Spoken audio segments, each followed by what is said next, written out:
A equação de Schrödinger é um elemento essencial da mecânica quântica. A gente pode dizer que a mecânica quântica, ela não existiria sem a equação de Schrödinger. Nesse vídeo a gente vai falar sobre essa equação de uma maneira bem introdutória, tá? De maneira que mesmo um leigo, pessoa que não conhece detalhes do formalismo da mecânica quântica, vai poder entender o que é a equação de Schrödinger e por que ela é tão importante para a mecânica quântica. E isso vai ser feito da seguinte forma, Eu vou traçar um paralelo aqui entre a equação de Schrödinger e uma outra equação, uma outra lei da física que provavelmente todos vocês conhecem, que é algo que a gente estuda lá no ensino médio, a segunda lei de Newton. Então aqui nesse vídeo a gente vai traçar um paralelo entre segunda lei de Newton e equação de Schrödinger. Esse é o canal Cientificar, é um canal de divulgação científica, aqui a gente vai falar sobre física, principalmente sobre física quântica, sobre seus conceitos, suas aplicações, e se você gosta desses temas, se inscreva no canal, assim o YouTube vai te indicar os próximos vídeos que a gente postar. Então, para começar essa conversa, a gente precisa entender que todas as leis da física, todas as teorias da física, elas têm regras que são o que a gente chama de postulados, tá? Essas são regras que a gente considera autoevidentes, tá? Não no sentido de que elas sejam óbvias, fáceis de perceber, não, mas assim, autoevidentes no sentido de que elas não precisam ser demonstradas, tá? Então elas são consideradas a priori, então são enunciados que são considerados a priori e eles formam a base das teorias da física. E isso acontece em todas as teorias da física. Se a gente pensar, por exemplo, a física tem lá várias teorias, as maiores teorias da física são mecânica clássica, eletromagnetismo, termodinâmica, mecânica quântica. Vamos ficar com essas quatro aqui. Essas quatro têm leis, têm esses postulados próprios, tá? Então a teoria tem como base essas regras, qualquer teoria da física tem como base as suas regras, os seus postulados, e a partir desses postulados a gente consegue, por exemplo, prever resultados de experimentos, Então a gente aplica esses postulados em determinados problemas específicos e tal, situações específicas, Mas essas regras são regras gerais. Eu estou falando isso por quê? Porque a equação de Schrödinger é uma dessas regras, tá? É um dos postulados da mecânica quântica. Então, a equação de Schrödinger, que é esse postulado da mecânica quântica, um dos postulados da mecânica quântica, ela foi apresentada ali entre 1925 e 26 por um físico austríaco chamado Schrödinger, Por isso que ela tem esse nome meio esquisito, meio difícil de falar, assim. Mas ela é de extrema importância para a mecânica quântica. E por quê? Porque até esse momento, a física quântica, ela era uma espécie de agrupado, um conjunto de hipóteses e ideias isoladas, Vamos entender melhor isso que eu estou falando. A primeira ideia, assim, de fato, que a gente pode dizer que inaugura a mecânica quântica é a ideia da quantização de energia. E isso foi apresentado por um físico alemão chamado Max Planck em 1900. E aí o Max Planck estava resolvendo um problema específico, que é o problema que a gente conhece, que a gente chama de radiação, de catástrofe do ultravioleta. Tá? Então, esse problema da catástrofe do ultravioleta a gente falou em detalhes nesse vídeo que aparece aqui no card e vou deixar ele também na descrição aqui. Mas lá o Max Planck vai usar um recurso que é o seguinte, Ao invés de considerar que a energia é uma grandeza que pode assumir qualquer valor, ele vai falar assim, não, a energia, nesse caso desse problema específico que ele estava tratando, a energia da radiação que ele estava estudando, ela vai interagir de forma, a radiação vai trocar energia com a matéria de forma quantizada, A ideia do Planck é essa. Então daí vem a quantização de energia. Essa ideia de que a radiação pode ser composta por pacotes de energia, que no fundo é a quantização da energia, foi usada pelo Einstein para resolver um outro problema que é chamado de efeito fotoelétrico. Então esses resultados, aí depois o Bohr usou essa mesma ideia para elaborar ali a teoria do átomo de Bohr e tal.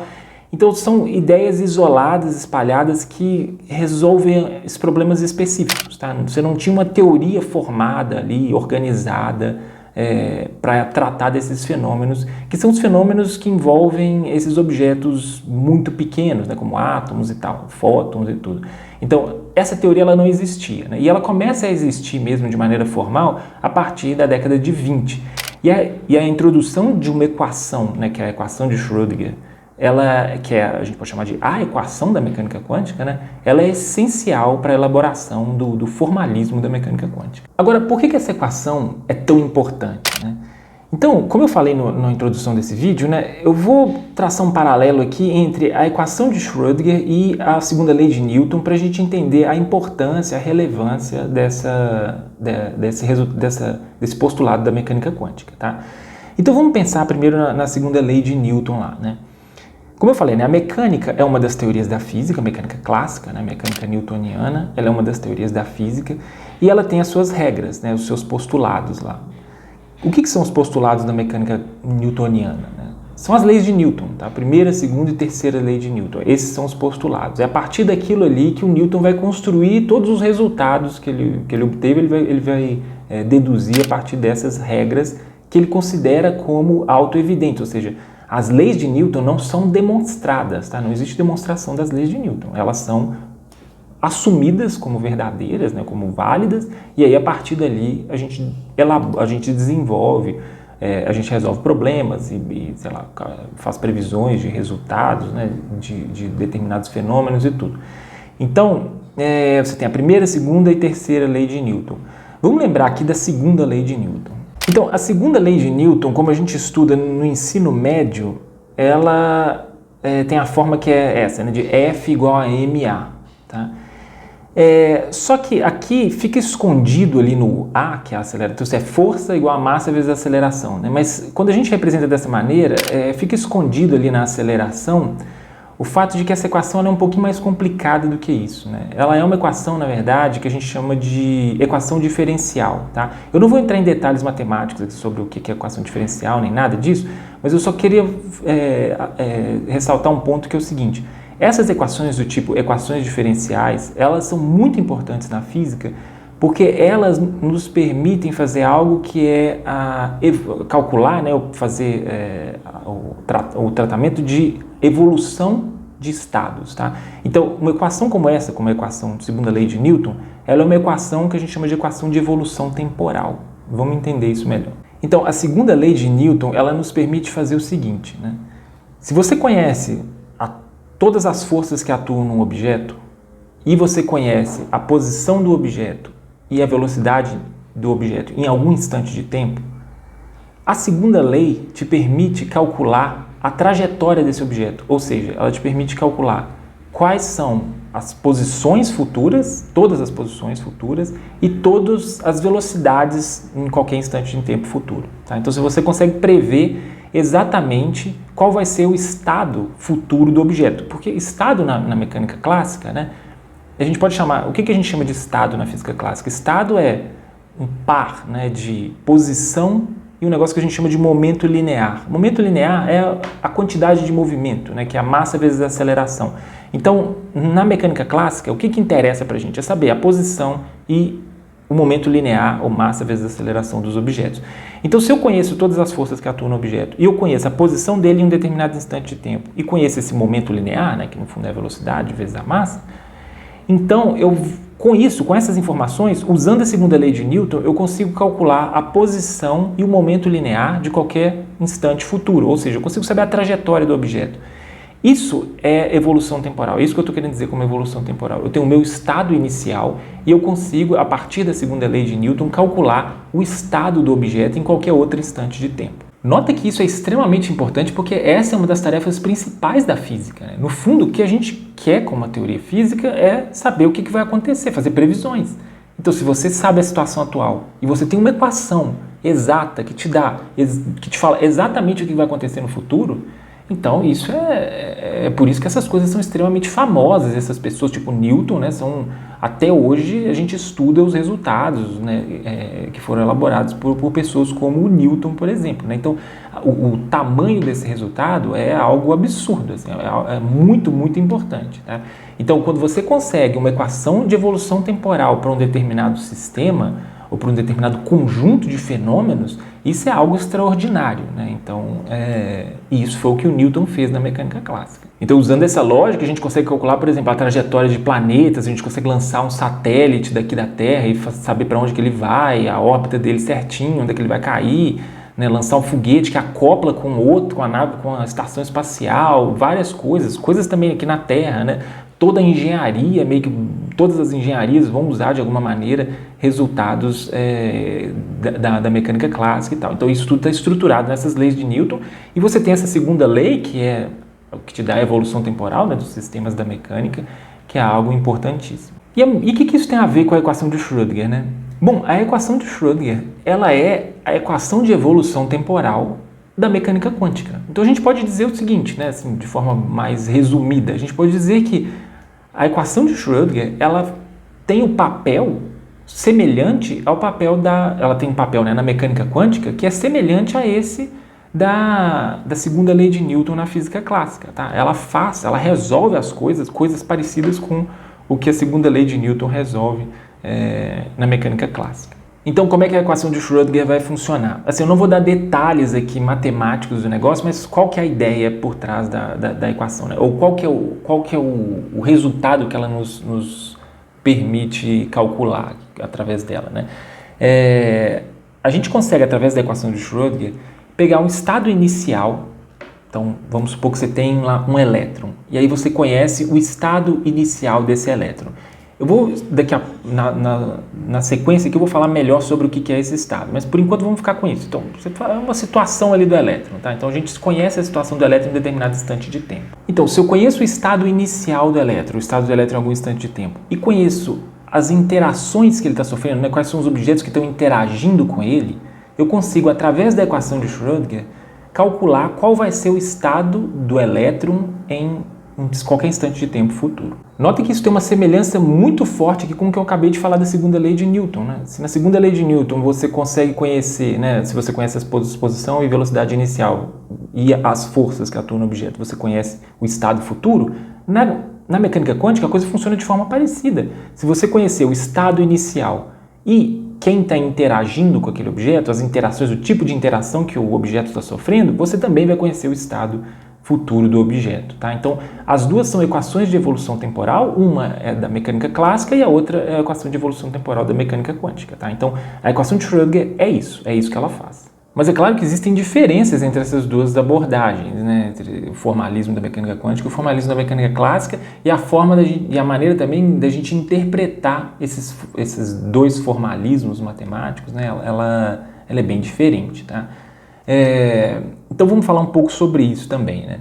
Se na física clássica, quando eu olho para o estado de um objeto, existe uma proximidade entre a representação matemática daquilo que eu chamo de estado e o que eu vejo no mundo. Existe uma proximidade muito grande, né? O que eu estou querendo dizer é o seguinte, né? Quando eu falo de, sei lá, vamos pegar um exemplo, uma bolinha de tênis que está numa posição X tal, e tá uma posição X igual a 3 metros. Vamos imaginar uma linha, tem uma bolinha de tênis que está na posição X igual a 3 metros. E aí ela está com velocidade de 2 metros por segundo. Você consegue imaginar essa situação. Então eu estou falando, isso aqui que eu estou falando, né, é o estado daquele objeto, né, são elementos matemáticos que representam o estado do objeto, e quando eu falo isso, você consegue imaginar essa coisa claramente, porque a gente está falando de objetos, a gente está tratando aqui de objetos, né, que são objetos que a gente vê no dia a dia, que a gente está acostumado, são objetos que estão no mundo, são objetos macroscópicos, que eu tenho acesso a eles, né? Eu consigo criar uma imagem para esses objetos rapidamente, né? Mesmo se for um objeto que a gente, sei lá, não vê toda hora, tipo Júpiter. Se eu falar, a gente está calculando a órbita de Júpiter, você consegue imaginar o que é isso, né? Enquanto eu estou falando isso, você já consegue imaginar o que seria a órbita de Júpiter, né? E então a mecânica clássica, né, a física newtoniana, ela trata desses objetos que a gente já tem uma certa intuição sobre eles, né?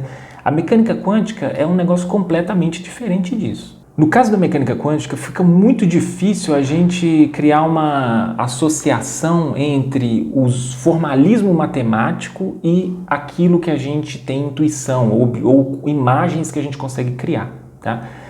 Na verdade, a interpretação que é mais aceita pela maioria dos físicos, né, que é a interpretação de Copenhague, no final das contas ela vai entender que os objetos da mecânica quântica não podem ser representados por imagem, assim como os objetos da mecânica clássica.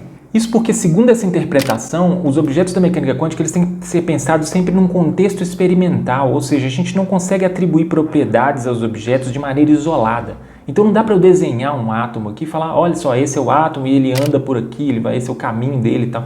não dá para usar o conceito mais de trajetória, tudo isso fica perdido no meio da mecânica quântica, né? Então, essa associação, essa conexão entre termos matemáticos, né, o estado matemático que é usado para a gente representar a situação do objeto e o objeto, isso fica perdido na mecânica quântica, né? Então, a representação que a gente tem, matemática, ela é uma representação que acontece no espaço abstrato. Então, essa passagem do estado inicial da mecânica quântica para um estado final, ou seja, essa passagem que é calculada, que a gente usa a equação de Schrödinger para calcular, ela acontece no espaço completamente abstrato. De maneira que não dá para representar, usando imagens, essa transição do estado inicial do sistema quântico, né, de um elétron, uma coisa assim, para o estado final que ele vai alcançar, né?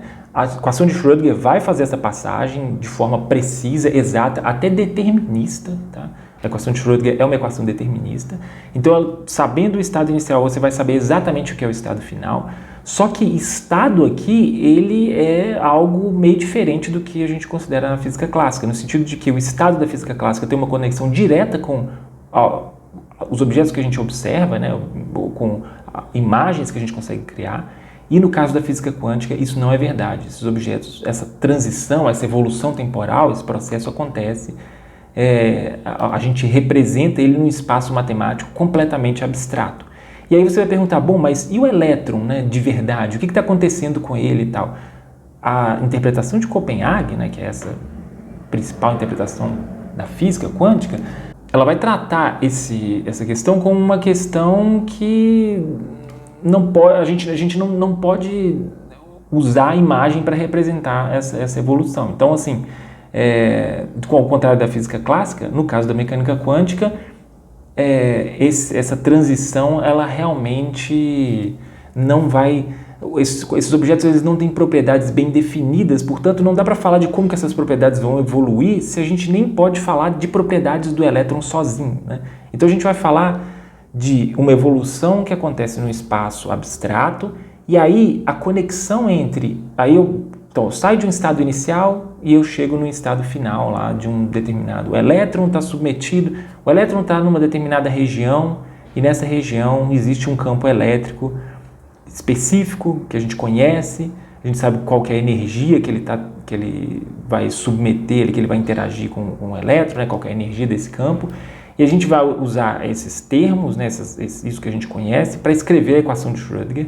E aí a equação de Schrödinger vai nos informar ali, através dela a gente consegue calcular qual que é o estado final do elétron. E daí, o que aconteceu com o elétron nesse processo? A gente não responde essa pergunta usando a física quântica, a gente meio que não está interessado nessa pergunta. Por quê? Porque durante esse processo, se o elétron não foi medido, se não aconteceu uma medida sobre ele, né, se uma detecção não foi realizada, então ele é meio que, é como se fosse uma caixa preta, ele está numa situação ali em que a gente não tem acesso.